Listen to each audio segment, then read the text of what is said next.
Yeah, this is just about where we found it a few days ago. A deer carcass dumped alongside Swamp Road, close to the popular Mission Park Greenway, angers and disturbs local resident Bruce Spencer. Number one, what it's doing to the environment with the decomposition and all the diseases that may be involved.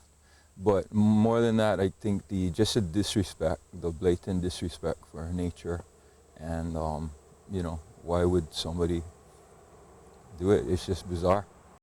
Unfortunately, this isn't the only time Spencer has found an animal carcass in this location. I always check because of the incident last year where coyote carcasses were dumped in the same fashion, and so we just kind of look around every time we walk by, and sure enough, this is what we were surprised with. In the last few days, several other residents have contacted Castanet to report deer heads, skins, and body parts are being dumped in other public spaces, such as at the south end of Gordon and in the parking lot of the Myra Canyon Trestles. Every year around this time, we get hunters that will be disposing of the bones and the remains for animals they've legally harvested. Unfortunately, what happens is quite often they will take the lazy route, drive a little ways out of town and dump them in spots where they're visible to the public.